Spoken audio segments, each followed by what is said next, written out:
वासुदेवाय। नमो भगवते वासुदेवाय। ॐ नमो भगवते वासुदेवाय। नमो भगवते वासुदेवाय। ॐ अज्ञानतिमिरान्धस्य ज्ञानाञ्जनशलाकया चक्षुरुन्मीलितं येन तस्मै श्रीगुरवे नमः। नमः ॐ विष्णुपादाय कृष्णपृष्ठाय भूतले श्रीमते भक्तिवेदान्त स्वामिनिति नामिने। नमस्ते सरस्वती देवे गौरवाणी प्रचारिणे निर्विशेष शून्यवादी पाश्चात्यदेशतारिणे। वाञ्छाकल्पतरुभ्यश्च कृपा सिन्धुभ्य एव च पतितानां पावनेभ्यो वैष्णवेभ्यो नमो नमः। जय श्री कृष्ण चैतन्य प्रभु नित्यानंद श्री अद्वैत गदाधर श्रीवासादि गौर भक्तवृंद। हरे कृष्णा कृष्ण कृष्ण हरे हरे, हरे राम राम राम हरे हरे। मुखं करोति वाचालं पंगुं लङ्घयते गिरिं यत्कृपातमहं वन्दे श्रीगुरुदीनतारिणम्।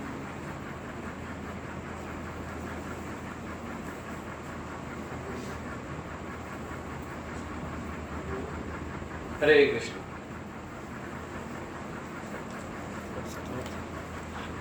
श्री भक्तों का स्वागत है हमारे आज के इस मंगलवार के साप्ताहिक सत्संग कार्यक्रम में। और सबको एक बहुत बहुत धन्यवाद कि आप अपना कीमती समय निकालकर यहाँ पर उपस्थित हुए। हमें आपका दिव्य संग प्रदान करने के लिए बहुत बहुत धन्यवाद।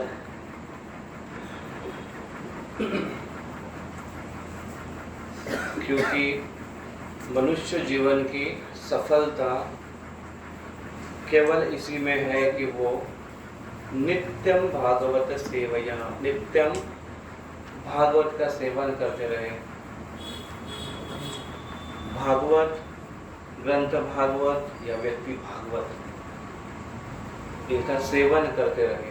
सेवन का अर्थ है उनका स्वीकार करते रहे अपने जीवन में।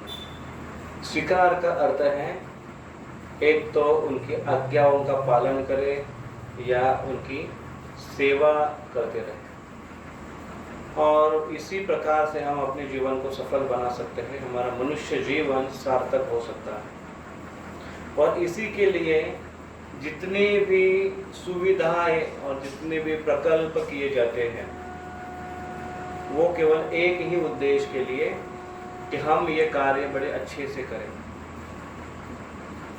जहाँ पर संस्थाओं की स्थापना होती है, जहाँ पर कुछ प्रतिबंधात्मक कार्य नियम होते हैं, इस सब का प्रयोजन केवल एक है कि हम बहुत अच्छे से कृष्ण कथा श्रवण कर सकते हैं और कृष्ण का नाम हरे कृष्ण कृष्ण कृष्ण हरे हरे, हरे राम राम राम हरे हरे, वो हम कृष्ण का नाम बड़े ध्यान पूर्वक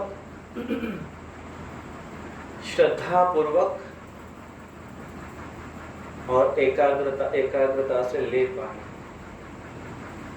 लेकिन बहुत बार समस्या ऐसी होती है कि हम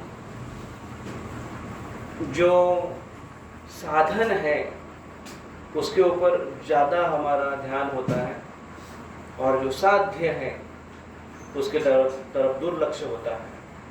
क्योंकि ये भौतिक जगत बनाया ही इतना जटिल है कि व्यक्ति का ध्यान बड़े आसानी से साधन के ऊपर चला जाएगा।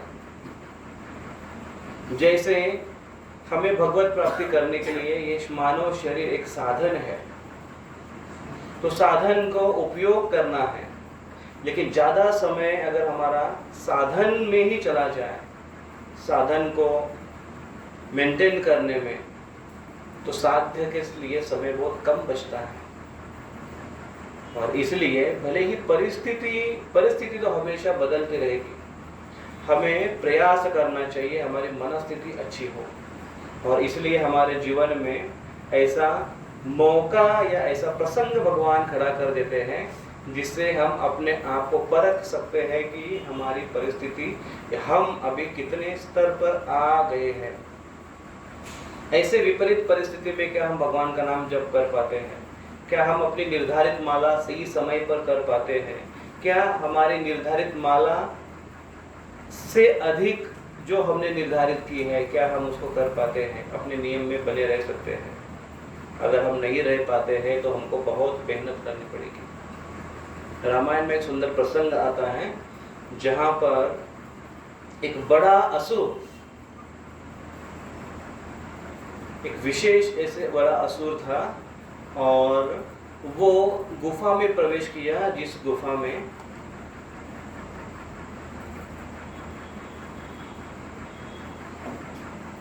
उनका नाम है अंजना। अंजना देवी ध्यान कर रही थी। अंजना ये हनुमान जी की माता। और जब वो ध्यान मग्न थी तो उनको आहट हुई कि कोई इस गुफा के भीतर प्रवेश कर रहा है। और उन्होंने आंख खोलकर जैसे ही देखा तो एक विशाल असुर उनको पकड़ने की कोशिश कर रहा है। तो किसी प्रकार से वो पीछे हटी, लेकिन पीछे रास्ता खत्म हुआ, इसलिए वो उनको पकड़ने के लिए आया और ये नीचे झुककर किसी प्रकार से उनके बगल से निकलकर भाग गई और उसको जोर से धक्का मारकर दीवार पर गिराया। ये धक्का मारने की जो बात आती है महाभारत में और एक जगह आती है जहाँ पर स्त्रियों का धक्का पुरुष भी कभी कभी सहन नहीं कर पाते हैं। ये हम इमोशनल धक्के की बात नहीं कर रहे हैं, फिजिकल धक्के की बात कर रहे हैं। They are powerful ladies. तो एक बार ऐसे हुआ कि द्रौपदी तो अपनी कुटी में अकेली थी और उस समय जयद्रथ उस रास्ते से गुजर रहे थे और देखा द्रौपदी, एक सुंदर स्त्री उनको दिखाई दिया। जाकर उन्होंने उनसे पूछा कि ये कौन है सुंदर स्त्री, उसके बारे में, और द्रौपदी ने अपना परिचय दिया। तो उनको पता चला अरे ये तो हमारी रिश्तेदार लगती है। लेकिन फिर भी जयद्रथ की नजर उनके ऊपर बुरी नजर थी और इसलिए उनको पकड़कर उनका अपहरण करना चाहा।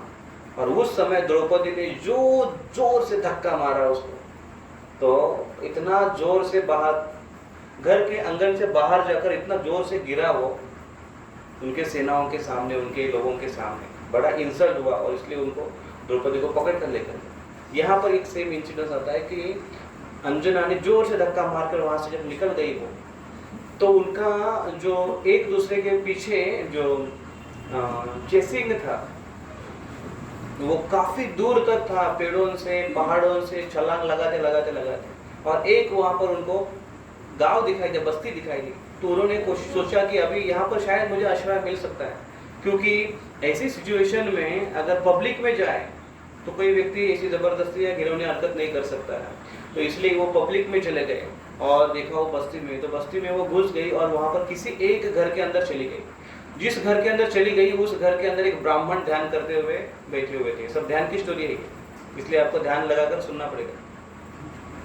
तो एक वहां पर ब्राह्मण ध्यान लगाकर बैठे हुए थे। जैसे ये अंदर आई तो उस ब्राह्मण का ध्यान टूट गया।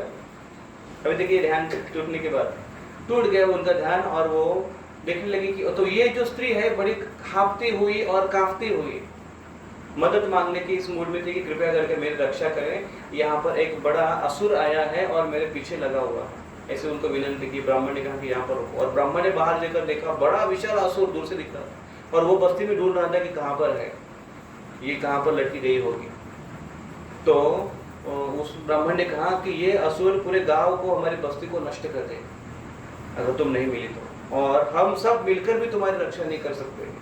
केवल एक ही व्यक्ति है जो तुम्हारी रक्षा करेगा और वो है केशरी।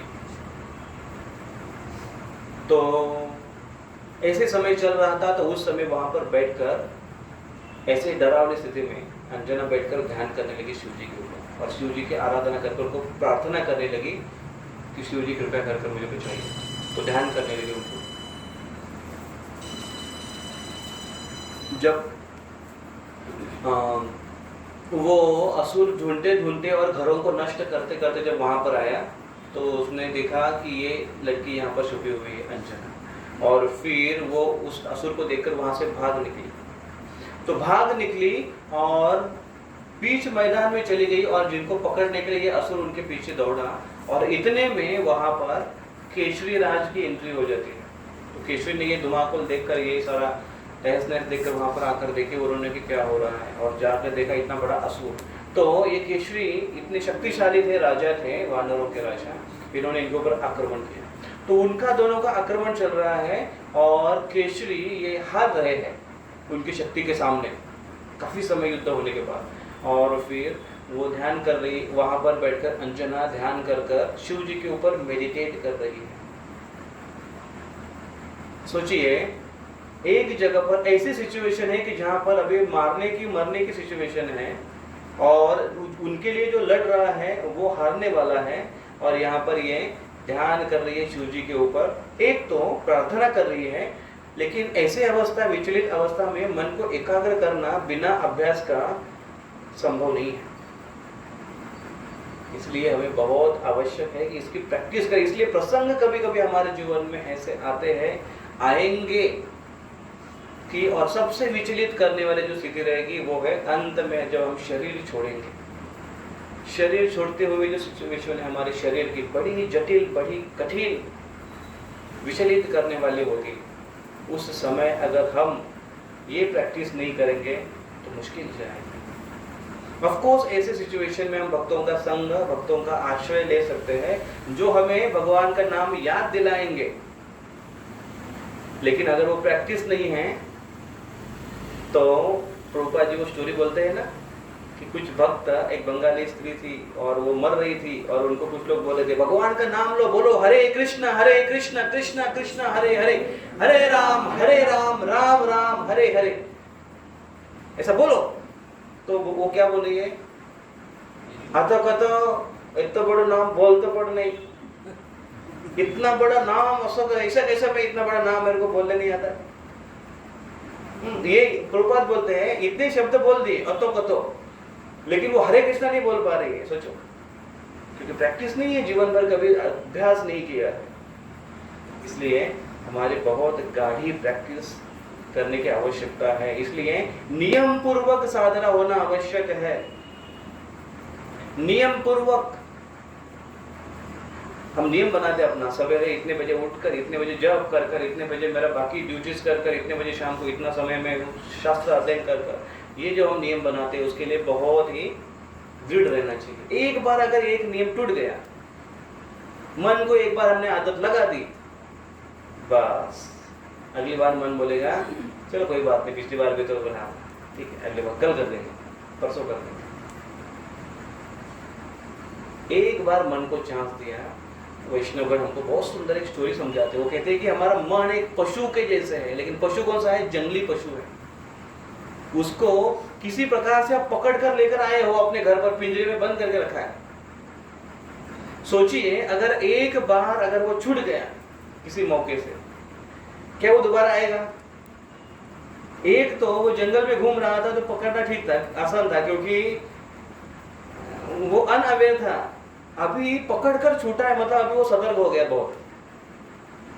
तो पहले हमारा मन भाग रहा था, अभी उसको हमने पकड़ लिया है, कृष्ण के सेवा में लगा रहे, लेकिन अभी दोबारा अगर भागने की कोशिश कर रहा है तो हम अगर सतर्क नहीं रहे तो फिर से वापस आना बड़ा मुश्किल हो जाता है। इसलिए हमने भगवान की भक्ति बड़ी गंभीरता से नियमों का पालन करना चाहिए।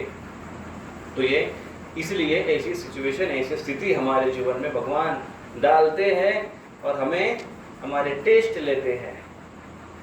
तो जो नव शिक्षा या एक साधक है उसकी टेस्ट होती है, और जो परिपक्व है वो टेस्ट करता है, स्वाद लेता है। ऐसी स्थिति में भी हरि नाम का स्वाद लेता है। इसलिए हमने हमारे वैष्णव बहुत सुंदर कह रहे थे, वो कह रहे थे कि देखो आप सोचो क्या बूढ़े हो गए हैं, बच्चे आपके पास नहीं आएंगे, आपके पोते आपके साथ नहीं आएंगे, क्योंकि जनरेशन गैप है, आगे की परिस्थिति कैसे होगी आपको पता नहीं है। जनरेशन गैप में अभी आपको पता चल रहा है कि आप और आपके बच्चों में आपको अंतर समझ में आ रहा है। सोचिए पोतों के बाद तो और अलग है।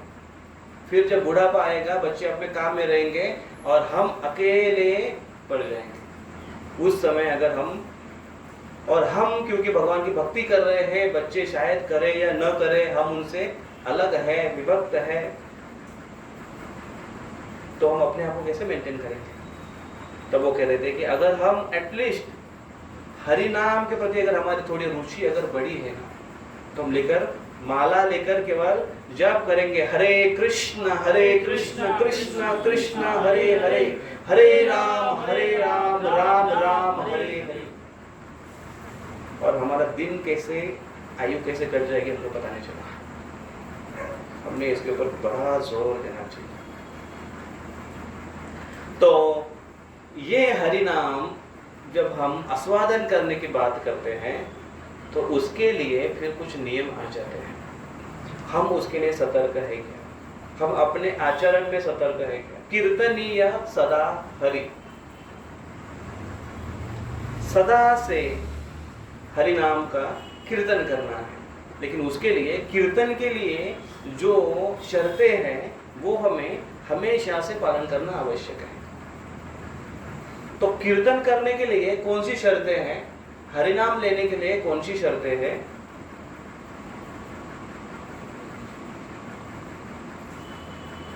त्रिनादपीषु नीचेन तरोरेव सहिष्णुना अमानेन मानदेन कीर्तनीय सदा हरि। त्रिनाद अपि, तीन से भी अधिक, सहिष्णु, तरोर इव, तरु के जैसे, सहिष्णु, तरोर इव सहिष्णुना। त्रिनादपि सुनीचेन, सु नीचेन, नीच निम्न, सुनीच बहुत अधिक नम्र की भावना अगर हमारे अंदर होगी तब हम भगवान का नाम बड़े तीव्रता से ले पाएंगे, भगवान को पुकार पाएंगे। क्योंकि पुकार ऊपर जाती है, हाथ करते तो ऊपर जाती है, पुकार ऊपर जाती है, आवाज हरि नाम ऊपर जाता है। ऊपर तब जाएगा जब हम नीचे रहेंगे ना। अगर हम ही अपने आप को ऊपर समझ रहे हैं तो पुकार ऊपर कैसे जाएगी, या हम ऊपर पुकार कैसे सकते हैं। हमको नीचे निम्न होना चाहिए, शास्त्र ऐसे समझाता है। और इसलिए और तो आचार्यगण हमको समझाते हैं दो चीज करो भगवत प्राप्ति के। एक, भगवान का नाम जप करो, दूसरा अपराध मत करो। वैष्णव के प्रति अपराध मत करो, मतलब आचरण बड़ा शुद्ध रखो। चैतन्य भागवतम में मध्य खंड में अध्याय क्रमांक 5 में वर्णन आता है इसका। तो वृंदावन दास ठाकुर कहते हैं कि कोई अगर वैष्णव, कोई अगर भक्त, कोई भी व्यक्ति अगर किसी भी जीव को अगर ऑफेंड करता है, उसके प्रति अपराध करता है, तो भगवान को ये बिल्कुल पसंद नहीं है। भगवान उसको सहन नहीं करते हैं। अभी तक वैष्णव की बात नहीं की जा रही है। जनरल रिलेशनशिप में अभी तक रिलेशनशिप की भी बात नहीं की जा रही है। इन जनरल बाकी जीवों के प्रति अगर हम अपराध करते हैं, देखिए कृष्ण भावना कितनी सेंसिटिव, संवेदनशील है कि हम हर एक जीव के प्रति सतर्क है। हर एक जीव का ख्याल है। इसलिए Krishna conscious person is a perfect gentleman, perfect gentleman and ladies. Krishna भावना भावित व्यक्ति ये सभ्य व्यक्ति होता है, समाज का ख्याल रखता है, समाज के लिए उपयोगी होता है। इसलिए हमारे भक्तगण कहते हैं पहले उपयोगी बनो, बाद में योगी बनो। बहुत बार हम योगी बनने के चक्कर में वो उपयोगी बनना भूल जाते हैं और समाज को उपयोग है नहीं, अपने रिलेशन को उपयोग है नहीं, अपने आप को क्या उपयोगी बनेंगे हम? हमें बहुत ध्यान देना आवश्यक है। ये बहुत संवेदनशीलता की बात है कि रिलेशनशिप डेवलपमेंट बहुत आवश्यक है इसके लिए, चाहे बाह्य व्यक्ति से हो चाहे घरेलू व्यक्ति से हो। तो बाह्य जहां पर हमारे कुछ ऋण है, हर एक व्यक्ति के ऋण है हमारे ऊपर, लेकिन अभी इतना गहन संबंध नहीं उसका। लेकिन जब अपने हम फैमिली में आते हैं तो उसमें और अधिक एक रिलेशन आ जाता है, गहन रिलेशन आ जाता है, उसमें जिम्मेदारियां ज्यादा आ जाती हैं, जिसके कारण अगर वो उस नियमों का या उस रिलेशन उस रिश्तों को अगर हम गंभीरता से पालन नहीं करते हैं तो बड़े अपराध होने की संभावना होती है। जहाँ पर हमारे विशेष कर कर्तव्य है, पति पत्नियों के कर्तव्य है, माता पिता और बच्चों के कर्तव्य है, अड़ोस पड़ोस के कर्तव्य है, दादा दादियों के कर्तव्य है, जितने भी कर्तव्य हैं हमें रिलेशन में बहुत सावधान होना आवश्यक है। तो भक्ति हमें ना कि केवल भगवान के प्रति हमारे दृढ़ता सिखाते हैं, भक्ति हमें घरेलू जीवन में रिलेशनशिप सिखाते हैं, क्योंकि वृंदावन दास ठाकुर कहते हैं कि अन्य जीवों के प्रति उसका व्यवहार बड़ा सुशील होता है। वो कहते हैं और अगर किसी व्यक्ति ने भक्तों के चरणों में अगर कोई अपराध किया है तो भगवान उसको 100 गुना अधिक तीव्रता से पकड़ लेते हैं, अन्य जीवों के तुलना में 100 गुना अधिक तीव्रता से। तो भक्तों के संग में तरक्की बहुत जल्दी हो जाती है, लेकिन अगर हम सतर्क नहीं हैं तो हमारा पतन भी बहुत जल्दी हो सकता है, उनको सावधान होना चाहिए। हम इसके ऊपर थोड़ी चर्चा कर रहे थे कि हमको रिलेशन के ऊपर ध्यान देना कैसे आवश्यक है और उसके ऊपर में हम क्या सीख सकते हैं शास्त्र से। रामायण में रिलेशन के बारे में भरा पड़ा है रामायण, तो जहाँ पर सीता महारानी और लक्ष्मण जी का वर्णन आता है कि जहाँ पर समस्या आ जाती है, when there is a problem in a relationship, try to see beyond the situation। परिस्थिति के बाहर देखने की हमको कोशिश करना आवश्यक है। ये अभ्यास अगर हम करेंगे तो शायद इसे उबर सकते हैं। और ऐसी परिस्थिति कि जहां पर जिनके ऊपर विश्वास रखकर इतना सब कर रहे हैं, जिनके आश्रय में सब कुछ छोड़कर आ रहे हैं, ऐसे लक्ष्मण जी, और जब उनके कैरेक्टर के ऊपर डाउट किया जाता है कि मुझे पता है तुम राम की मदद करने के लिए क्यों नहीं जा रहे हो, और जब ये ऐसे तीक्ष्ण चुभने वाले शब्द जब कान में पड़ते लक्ष्मण के, सीता महारानी के, तो लक्ष्मण जी, सबसे पहले तो लक्ष्मण जी इसके बारे में वो आइडिया भी नहीं लगा पा रहे कि ऐसा भी हो सकता है ना। कभी कभी अगर किसी व्यक्ति के बारे में अगर आप जानो कि ये व्यक्ति वो व्यक्ति का स्वभाव ऐसे है, तो वो अगर ऐसा करे तो इतना बुरा नहीं लगेगा, लेकिन अनएक्सपेक्टेडली अगर कोई बात हो बहुत चुभती है वो बात। और लक्ष्मण जी के दिमाग में वही, लेकिन फिर भी ये सोच रहे हैं सीता महारानी की रक्षा करने की, जाते समय वो लक्ष्मण का मार कर दे। वहां से जैसे निकले, सोचिए आखिर मन है, वो विचार करेगा, चाहे भगवान का मन हो या शुद्ध वैष्णवों का मन हो या हम जैसों का मन हो, विचार करेगा। विचार क्या करना चाहिए वो व्यक्ति के ऊपर निर्भर है। लेकिन जब चल रहे थे और वहां पर जाने के बाद जैसे ही रामचंद्र ने लक्ष्मण को देखा, रामचंद्र ने कहा, लक्ष्मण मैंने तुमको कहा था यहाँ पर नहीं आना, सीता को अकेले नहीं छोड़ना, तुम सीता को छोड़ कैसे सकते हो। लक्ष्मण जी यहाँ पर फुटबॉल बने, फुटबॉल। यहाँ पर सीता महारानी ने लात मारी और लात मार कर उछाल दिया हवा में, उधर आए राम जी और रामचंद्र ने देखा यहाँ पर लक्ष्मण फुटबॉल है, रामचंद्र ने वहां से किक मारी, हवा में उड़ गए। कभी कभी सिचुएशन ऐसी हो जाती है, हमारे चारों तरफ से किक मिलती है। पता नहीं लोग इतने सारे जीवन में, रिलेशनशिप में, रिश्तेदारों में इतने किक मिलने के बाद बाहर में जाकर क्यों किक लेना चाहते हैं, पता नहीं। शायद कम पड़ती है उनको की। तो उस समय और जब रामचंद्र की अवस्था देखी लक्ष्मण जी ने, तो लक्ष्मण जी ने तुरंत वो जो परिस्थिति थी उससे ऊपर देखने की कोशिश की, उससे ऊपर उठकर देखने की कोशिश की कि नहीं, इस समय पर मेरा रोल क्या होना चाहिए, इस समय पर मैंने किस चीजों के ऊपर फोकस करना चाहिए। सी बियॉन्ड द सिचुएशन, परिस्थिति के ऊपर सोचने की कोशिश। सेकंड, अगर हम रिलेशन अगर हाथ से होते तो उसके ऊपर अगर सोचने की, अगर हम इस प्रकार से अगर ये करें और अगर सोचें कि separate episode from the person, वो घटना घटी है, एपिसोड घटा है, लेकिन उस एपिसोड से अगर उस व्यक्ति को बाहर निकालेंगे हम और फिर देखेंगे तो हमें और कुछ दिखाई देगा। Separate the person from this episode. तो वहां पर एक भक्त अपनी स्टोरी बता रहे थे कि हम जा रहे थे, एक यात्रा में थे एक्चुअली, और ऑलमोस्ट यात्रा खत्म होने में आई थी। बहुत अच्छी सी यात्रा हुई उनकी, फैमिली ट्रिप थी। कुछ ऐसे रेगुलर भक्त हैं, उनकी अलग अपनी फैमिली अलग ट्रिप होती है और वो भक्तों के साथ जाते हैं। तो वहाँ पर उनकी ट्रिप थी और उस ट्रिप में 1-2 दिन बाकी थे खत्म होने के लिए, और इन भक्तों का, एक भक्त का उनको मैसेज आया कि उनका पासपोर्ट और वीज़ा रेडी है, मिलने वाला है और उनको जाकर कलेक्ट करना है कल तक।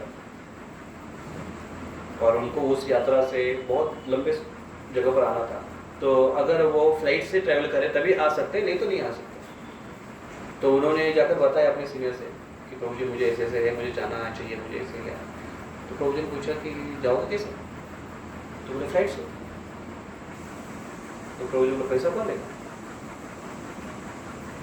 तो उनका पैसा कौन देगा, अभी मैं तो आपके पास आया था, किस आप देंगे, मतलब उस फंड से हम जाएंगे। तो बोले नहीं, और उन्होंने विषय को वहीं पर कट करके उनको निकाले वहां से।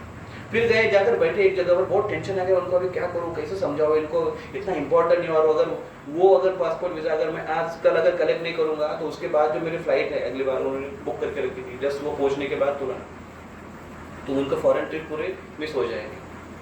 तो फिर से मन में प्लानिंग कर कुछ शब्दों को नजदीक कर, ये वर्डिंग कुछ बनाकर फिर से आए उस प्रभु जी के पास और पूछा उनको, कहा कि प्रभु जी प्लीज वो ऐसे ऐसे है, और इमरजेंसी उनको बताने की कोशिश की।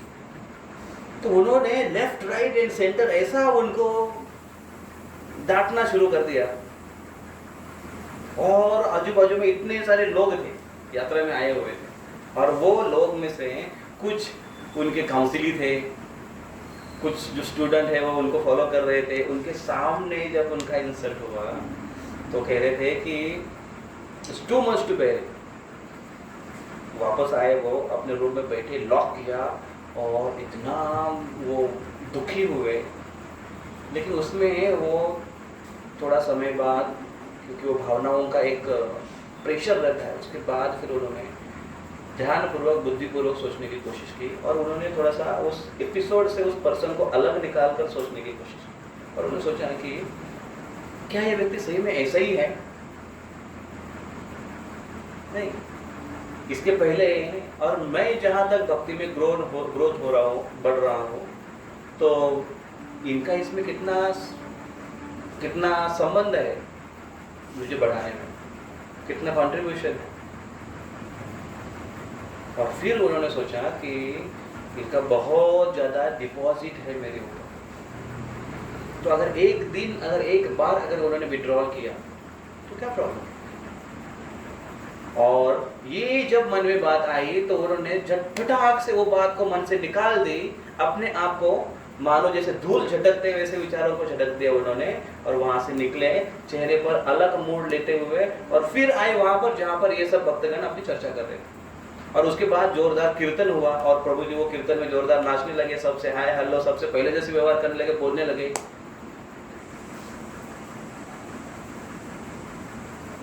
और लोग सब देख रहे थे कि अरे प्रभु जी फिर से आ गए, फिर से, और सबको बड़ा आनंद हुआ, अच्छा लगा। और पूरी यात्रा जब उनकी समाप्त हुई तो यात्रा के अंत में फीडबैक सेशन का फीडबैक देने का फीडबैक वो जो फॉर्म था उसमें, तो फीडबैक में था कि सबसे हार्ड टचिंग आपका एक्सपीरियंस क्या है इस यात्रा का।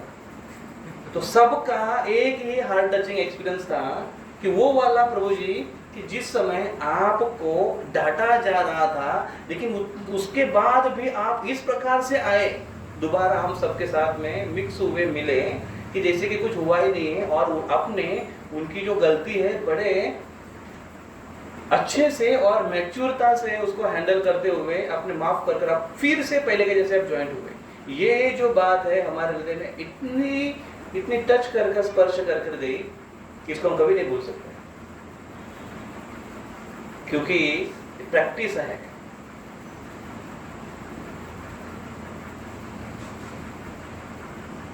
तो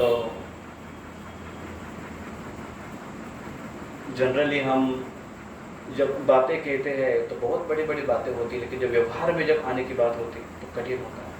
तो कम से कम अगर हम इस प्रिंसिपल को भी ध्यान में रखें तो हमें अपने आप को एक सही पोजीशन में रखने के लिए ये आसान हो जाता है। तो second point was separate episode from the person. Third, how to develop relationship. Third is for higher purpose, ऊंचे ध्येय के लिए। अगर हम ऊंचा ध्येय को ध्यान में रखते हुए अगर बात लेते हैं तो हम उसको बड़े आसानी से मैनेज कर सकते हैं। एक बार ऐसे प्रसंग हुआ, और ये प्रसंग काफ़ी बार होते रहते हैं, और ख़ास कर मैरिज लाइफ में इसके प्रति ज़्यादा चिंता होती है लोगों को। तो एक बड़ा अच्छा कपल था, पति पत्नी थी, उनका लड़का लगभग 14-15 साल का लड़का था, अच्छा लड़का था, बड़ा लड़का था, और 3 लोग रहते थे एक फ्लैट में, अच्छा सब कुछ चल रहा था। तो वो एक दिन और उनके वहाँ पर एक अपने भक्त थे, तो उनके बगल में ही बाद में उनको वो जो इंसिडेंस घटा बड़ा खतरनाक, तो उनसे मिलने के लिए आए, और वो इतना ये हुए, मतलब हृदय उनका टूटा था, और आकर उनके सामने रोने लगे। काफ़ी समय गया उनको चुप करने के लिए, और चुप करने के बाद एक एनर्जी गैदरिंग कर वो फिर बोलने लगे। उनको मतलब हुआ क्या, वो तो बताओ। तो फिर वो बताने लगे कि अनएक्सपेक्टेडली बोले ऐसी बात हुई कि मैं, मेरी पत्नी और मेरा बेटा तीनों बड़े प्रेम से और बड़े विश्वास के साथ एक दूसरे के साथ रहते थे। मैं कभी सपने में भी नहीं सोच सकता था मेरी पत्नी के बारे में कि ऐसा कुछ हो सकता है, लेकिन अनहोनी घटना मेरे सामने आई। और एक दिन मैं ऐसे किसी से बात कर रहा था और मेरा मोबाइल काम नहीं कर रहा था, और इसलिए मैं मेरे पत्नी का मोबाइल लिया, और पत्नी का मोबाइल लेकर मैं बात करने लगा, बात किया। उसके बाद फिर वो मोबाइल ऐसे ही मैंने, क्योंकि मेरे हाथ में था, और जनरली एक दूसरे के ऊपर इतना विश्वास होने के कारण कभी एक दूसरे को जैसे डाउट नहीं, जनरली आज के बहुत रहता है ना ऐसा कि क्या कर रही है मोबाइल में, किससे बात कर रही है, कितने समय से बात कर रही है, या कितने समय से बात कर रहा है। अरे बहुत बार ऐसे होता है कि कभी कभी तो क्रॉस चेक ऐसे होता है, पत्नी फ़ोन करके देखती है, फ़ोन इंग्लिश आ रहा है, अच्छा कब फ़ोन किया, 6 बजे फ़ोन किया। उसके बाद 6:03 में फिर से फ़ोन करके देखेगी, अभी भी हिंदी जा रहा है, अच्छा 3 मिनट तक बात कर रहे हैं। फिर वो और 2 मिनट में 6:05 में फिर से फ़ोन करेगी, फिर से देखेगी, अरे अभी भी हिंदी जा रहा है, बाप रे 5 मिनट किससे बात कर सकते। फिर और 6:15 बजे फिर फ़ोन किया उसने, फिर से वो फ़ोन एंगेज आया। 15 मिनट कोई किससे बात कर सकता है। 15 मिनट के ऊपर तो केवल हम लोग शादी के पहले बात करते थे। 15 मिनट उस समय हमको कम नहीं पड़ते थे, और बात क्या रहती थी, ठीक है खैर। तो इतना बात कौन किससे कर सकता है, कौन हो सकता है। सबसे पहले उसके दिमाग में कहते कौन हो सकती है, तो तुरंत वो अपने खन्ना जी से बात करती है फ़ोन पर क्रॉस चेक करने के लिए। और खन्ना जी आप ऑफिस में? बोले हाँ। और हमारे वो किधर है?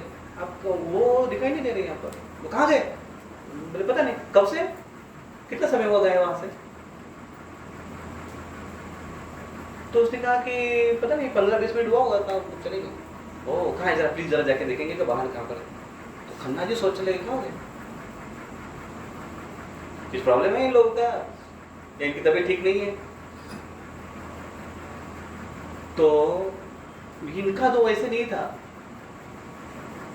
तो उसने जैसे मोबाइल लिया ऐसे ही, और जस्ट केवल ऐसे उन्होंने मैसेज में ऐसा उनका हाथ लगा, पता नहीं कहीं कैसे टच हुआ और वो ओपन हुआ। तो एसएमएस में उन्होंने देखा, बाप रे ये क्या है सब।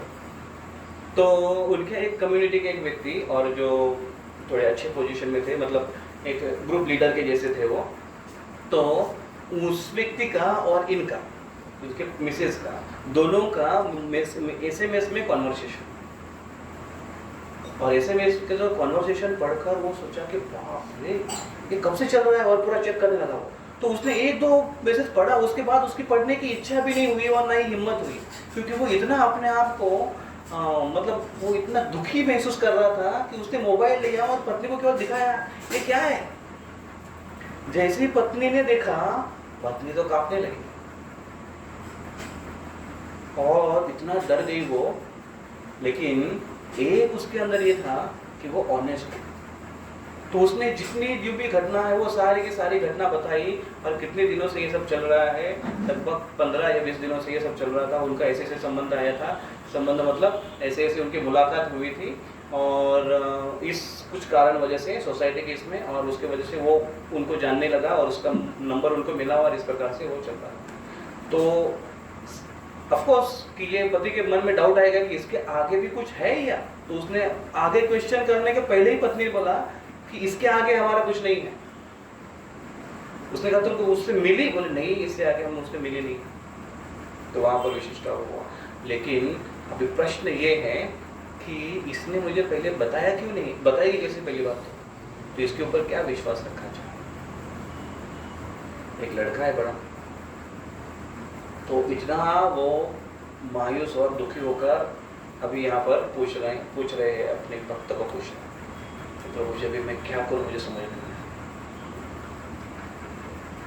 प्रभु जी ने उनको कहा कि तुमको क्या लगता है क्या करना चाहिए। तो उसने लगा कि मुझे कुछ समझ में नहीं आ रहा है। तो प्रभु जी ने पूछा कि what do you want, do you want relationship और डू यू वांट जस्टिस। आपको न्याय चाहिए या आपको संबंध चाहिए, आपको आपकी फैमिली चाहिए। तो वो कह रहे हैं कि अगर बच्चे की तरफ देखो तो उसकी फिक्र है, और इसलिए ऐसा अगर कुछ हो तो आगे अगर मैंने कुछ एक्शन लिया तो सोसाइटी में नाम चला जाएगा, लोग इसके ऊपर चर्चा करेंगे और लोगों के लिए बड़ा इशू बन जाएगा, और बेटे की जिंदगी का क्या, ऐसे उसने सोचा। तो अगर मैं जस्टिस मांगू तो इसके लिए मुझे तैयार रहना चाहिए, और अगर मैं रिलेशनशिप अगर ऐसे बनाए रखना चाहता हूँ तो मैं एक बार जो धागा कटा है उसे फिर से ज्वाइन करूँ तो कैसे। अगर उसको ज्वाइन किया भी जाए तो गांठ तो आके रही जाएगी ना जीवन भर, तो उसको मैं कैसे सहूँ। तो भक्त ने बड़ा सुंदर कहा, उन्होंने कहा देखो रिलेशनशिप है ना, संबंध है ना, वो संबंध जब सब कुछ हंसी खुशी से है, सब कुछ इजी गोइंग लाइफ जब है, और तब अगर हम बड़े अच्छे रिलेशन में रहते हैं या अच्छा रिलेशन निभाते हैं तो इसमें कोई बड़ी बात नहीं है। लेकिन जब सही में रिलेशन में कुछ प्रॉब्लम हो तो वो रिलेशन की उस समय सही में परीक्षा होती है।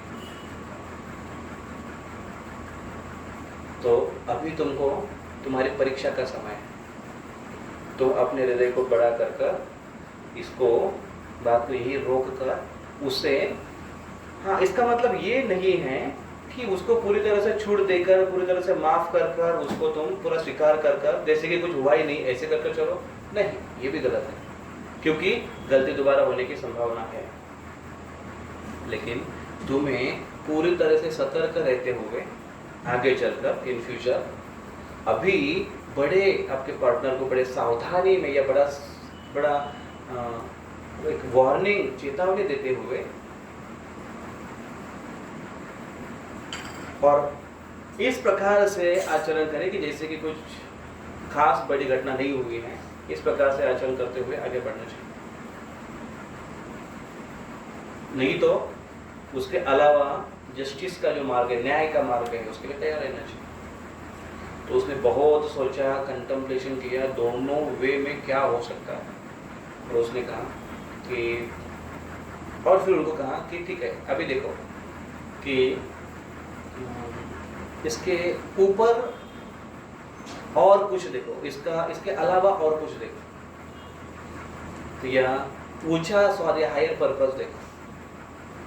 तो उसने हायर पर्पस के बारे में सोचा, रिलेशनशिप के बारे में सोचा, बच्चों की ज़िंदगी के बारे में सोचा, और उसने कहा कि नहीं, ये रास्ता मुझे ठीक लग रहा है कि मैं पहले जैसे ही रहूँगा, इसके आगे नहीं ऐसा कुछ हो, इसलिए मैं सतर्क रहूँगा, और फिर हमारा रिलेशन वैसे है। और फिर वो कहने लगे कि लेकिन वैसे मेरी पत्नी के ऊपर मैं विश्वास रख सकता हूँ क्योंकि वो ईमानदार है, शी इज़ ऑनेस्ट, क्योंकि जो है उन्होंने कुछ नहीं छुपाया मुझसे, और ना ही इसके पहले कभी कुछ छुपाती थी, लेकिन ये उसकी एक कमज़ोरी हो सकती है, ये समझ के मैं उसको माफ़ कर सकता, उसको मैं माफ़ कर दूँ। There is a difference between two personalities. One is a weakness and second is a wicked. अगर हम वीकनेस पर्सन को अगर माफ करें तो उसको सुधरने के चांसेस है, क्योंकि वो अगर ऐसे सिचुएशन में और ऐसे वातावरण में आए जहाँ पर व्यक्ति स्ट्रांग है तो उस वातावरण से वो संभल सकता है। लेकिन विकेड पर्सन स्ट्रांग वातावरण में और स्ट्रांग बनने की संभावना है विकेडनेस में। इसलिए वीकनेस के ऊपर कभी कभी दया की जा सकती है। चैतन्य महाप्रभु पतित पावन हवे, कपट पावन न। और ये सिद्धांतों को ध्यान में रखते हुए उसने सोचा ओके लेट्स कैरी फॉरवर्ड। और ये होती है हमारी जीवन और हमारा रिलेशन। इस प्रकार से हमारे जीवन में रिलेशन अपने ना केवल परिवार में आएंगे लेकिन भक्त परिवार में भी आएंगे। और ऐसे परिस्थिति में अगर हम मैच्योरता से, परिपक्वता से अगर निर्णय लेकर चले तो मामला अच्छे से चल सकता है, भक्ति हमारे अच्छे से हो सकती है। और परिस्थिति कैसे भी हो हम भगवान के नाम के ऊपर पूरा ध्यान लगा सकते हैं। हरे कृष्णा कृष्णा कृष्णा हरे हरे, हरे राम राम राम हरे हरे। श्री श्री राधा मुरलीधर भगवान की जय, निताई गौरचंद्र भगवान की जय, जगत गुरु श्रील प्रभुपाद की जय, निताई गौर प्रेमानंदे। तो यहाँ पर रुकेंगे। किसी के मन में कोई प्रश्न?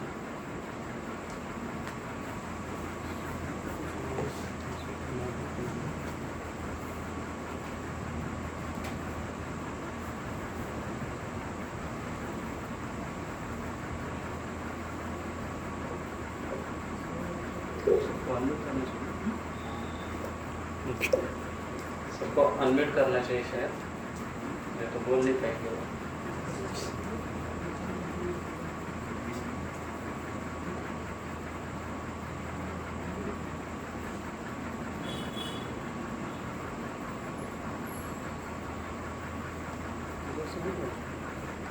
अनम्यूट है ऑलरेडी, अनम्यूट। ओके, तो किसी को कोई प्रश्न नहीं तो हम यहाँ पर रुकेंगे।